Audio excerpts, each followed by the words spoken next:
Assalamualaikum warahmatullahi wabarakatuh.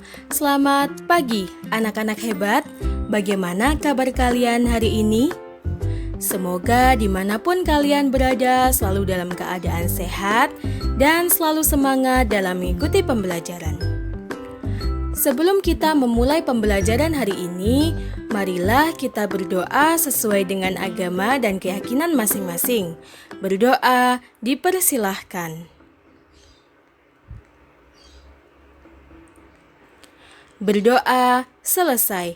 Hari ini kita akan belajar tema 6 subtema 3 pembelajaran 2. Anak-anak hebat, coba kalian perhatikan gambar tersebut.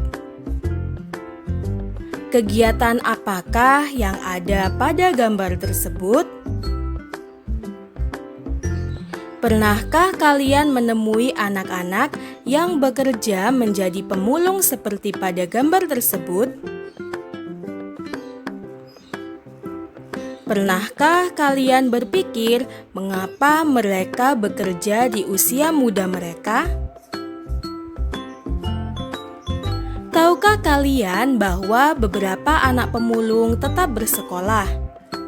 Mereka memiliki cita-cita juga seperti kalian. Bahkan, ada beberapa pemulung yang telah mencapai cita-citanya dengan gemilang. Salah satunya seperti cerita berikut ini. Aku sarjana pemulung. Namaku Wahyudin, biasa dipanggil Wahyu. Aku anak pasangan buruh tani. Aku tinggal bersama kelima saudara tiriku dan 2 adikku selain orang tuaku. Karena kemiskinan, tidak ada satupun dari kakak tiriku yang dapat menamatkan sekolah dasarnya. Aku pun terancam demikian karena kami tidak punya uang untuk sekolah. Tetapi aku bertekad, aku harus sekolah. Saat subuh, aku pergi mengumpulkan sampah plastik dan kardus untuk dijual. Pekerjaanku ini disebut memulung. Aku adalah seorang pemulung. Hasil dari memulung digunakan untuk membayar uang sekolahku. Aku memulung sejak usia 10 tahun pada saat aku duduk di kelas 4 SD. Untuk menamatkan sekolah dasar, aku perlu tambahan biaya. Selain memulung, aku pun menggembalakan kambing tetangga. Sewaktu SMP, aku juga berjualan gorengan. Apapun kulakukan agar aku dapat sekolah.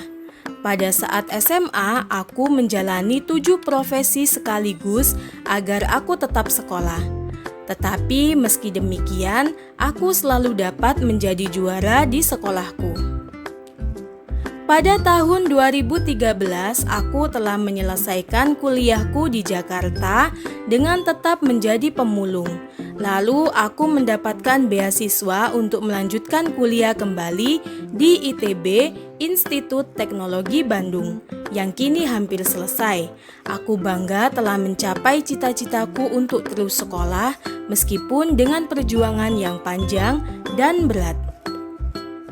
Dari cerita tersebut kita ketahui bahwa seorang Wahyudin memiliki cita-cita ingin terus sekolah hingga pendidikan tinggi. Dalam meraih cita-citanya itu, Wahyudin juga memiliki halangan yang harus ia hadapi, yaitu keluarganya tidak memiliki uang untuk biaya sekolah karena mereka termasuk keluarga kurang mampu. Sikap yang dimiliki seorang Wahyudin adalah yang pertama pantang menyerah, kemudian tekad yang kuat. Lalu, usaha apa yang dilakukan Wahyudin dalam meraih cita-cita? Mencari uang sendiri untuk biaya sekolah dengan menjadi pemulung, menggembalakan kambing tetangga, dan berjualan gorengan.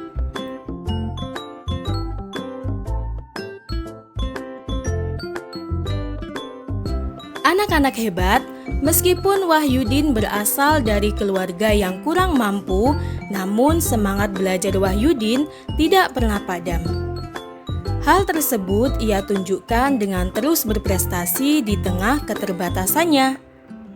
Hingga akhirnya Wahyudin mendapatkan beasiswa untuk berkuliah di Institut Teknologi Bandung atau ITB. Sekarang mari kita membaca puisi yang berjudul Sahabatku Seorang Pemulung, ciptaan Dekaritas. Tangan-tangan kecilmu begitu lincah, mengais dan memilah sampah rumah. Kamu mencari plastik, bahkan kertas dan kardus. Berbekal karung dan tongkat kecil, kamu mencari dan menemukan barang-barang yang telah dibuang pemiliknya untuk ditukarkan kepada pengepul. Aku mengagumimu, sahabatku. Kamu tidak pernah menyerah. Kamu tidak pernah mengeluh. Kamu selalu bersemangat. Semoga kamu dapat mencapai cita-citamu. Seperti aku pun berjuang untuk itu. Mari kita saling mendukung untuk menjadi yang kita mau. Anak-anak hebat, pada pembelajaran sebelumnya, kalian telah belajar tentang tanda jeda yang biasa digunakan pada saat mendeklamasikan puisi. Perhatikan contoh berikut ini. Ada baris yang berbunyi, "Aku mengagumimu, sahabatku." Di antara kata "aku" dan "mengagumimu" terdapat tanda garis miring 1 yang artinya berhenti sejenak. Begitu pula antara kata "mengagumimu" dan "sahabatku" ditulis tanda garis miring 1 juga. Kemudian pada akhir baris ditulis tanda garis miring 2 yang artinya berhenti sejenak agak lama sebagai jeda untuk melanjutkan ke baris selanjutnya. Baris tersebut dibaca, "Aku mengagumimu, sahabatku."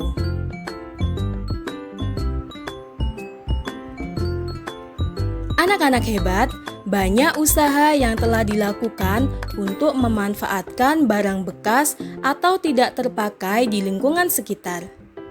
Salah satunya dengan mendaur ulang barang-barang bekas pakai yang berasal dari rumah untuk membuat karya seni rupa. Membuat karya seni rupa dengan menggunakan barang bekas adalah hal yang paling mudah untuk dilakukan. Salah satu jenis karya yang bisa kita buat yaitu kolase. Kolase adalah teknik untuk membuat karya seni rupa 2 dimensi dengan cara memotong dan menempel. Bahan yang digunakan terdiri atas berbagai bahan seperti kertas, kain, kaca, logam, kayu, dan biji-bijian yang ditempelkan pada permukaan gambar. Seperti contohnya pada gambar berikut ini. Gambar tersebut merupakan karya kolase yang berasal dari rautan pensil. Hasil dari rautan pensil tersebut ditempel pada kertas gambar, kemudian dihias dengan pensil warna atau krayon. Anak-anak hebat, bahan-bahan kolase ini terdapat 2 bahan. Yang pertama, bahan alam, kemudian yang kedua, bahan sintesis atau buatan. Yang termasuk dalam bahan alam ini adalah ranting, daun, biji-bijian, bunga kering, dan kerang. Kemudian yang termasuk bahan sintesis atau buatan ini adalah plastik, kertas lipat, koran bekas, karet, dan kain flanel. Anak-anak hebat, perlu kalian ketahui, pemanfaatan barang-barang bekas menjadi berbagai jenis kerajinan adalah salah satu upaya yang bisa kita lakukan agar barang-barang bekas tersebut tidak mencemari lingkungan. Akhir-akhir ini, sampah telah menjadi masalah lingkungan yang semakin sulit diatasi. Sampah plastik telah menutupi beberapa samudra dan mengakibatkan kerusakan lingkungan yang serius. Banyak hewan laut mati karena memakan sampah plastik. Salah satu cara yang dilakukan masyarakat kini adalah dengan menggalakkan gerakan daur ulang sampah plastik. Tujuan mendaur ulang sampah plastik untuk memperpanjang usia pemakaian barang sehingga tidak perlu membeli untuk sementara waktu. Dengan demikian, jumlah sampah dapat dikurangi jumlahnya. Dengan melakukan penghematan penggunaan barang dari alam, kita telah melakukan usaha pelestarian makhluk hidup di sekitar kita. Keanekaragaman makhluk hidup telah memberikan manfaat bagi kehidupan manusia atau makhluk hidup lainnya. Sepantasnya manusia berusaha dan bertindak untuk memelihara, mengembangkan, dan menjaga keanekaragaman makhluk hidup sebagai sumber daya alam hayati agar senantiasa dapat memperoleh manfaatnya. Masyarakat dunia sekarang harus segera bertindak melestarikan keanekaragaman makhluk hidup. Dampak buruk yang diakibatkan kepunahan makhluk hidup telah merugikan bagi manusia itu sendiri. Di Indonesia, banyak jenis hewan dan tumbuhan asli Indonesia yang berada di ambang kepunahan, bahkan beberapa sudah punah. Pelestarian makhluk hidup dapat dilakukan melalui cara-cara di antaranya upaya pelestarian tumbuh-tumbuhan. Yang pertama, kebun koleksi. Biasanya hanya untuk mempertahankan tumbuhan bibit unggul. Contoh kebun koleksi ini adalah kebun kelapa di Bone-Bone dan kebun mangga di Pasuruan. Upaya berikutnya yaitu kebun plasma nutfah. Kebun plasma nutfah merupakan perkembangan kebun koleksi. Contoh kebun plasma nutfah ini yaitu berada di Cibinong, Lipi dengan buah-buahan inti, talas, dan suwek. Kemudian usaha yang ketiga adalah kebun botani. Kebun botani ini didirikan pada tahun 1817 di Bogor yang terkenal dengan nama Kebun Raya Bogor. Kemudian upaya pelestarian hewan yang dapat dilakukan adalah menangkar hewan langka dengan cara mengisolasi hewan tersebut. Kemudian mengambil telur-telur hewan untuk dibantu menetaskannya. Selanjutnya, memindahkan hewan langka ke tempat yang lebih cocok. Membuat undang-undang perburuan dan menindak tegas para pelanggar dengan memberikan saksi hukum sesuai hukum yang berlaku. Sekarang tugas untuk kalian adalah carilah informasi apakah ada pelestarian makhluk hidup, baik hewan maupun tumbuhan yang ada di sekitarmu. Cari tahu kegiatan pelestarian apa sajakah yang telah dilakukan, jenis hewan dan tumbuhan yang dilestarikan, cara melestarikan, dan kapan didirikan upaya pelestarian tersebut.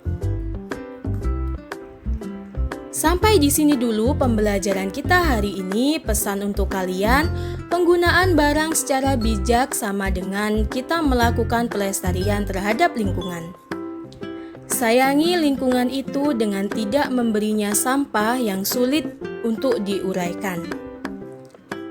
Akhir kata, wassalamualaikum warahmatullahi wabarakatuh.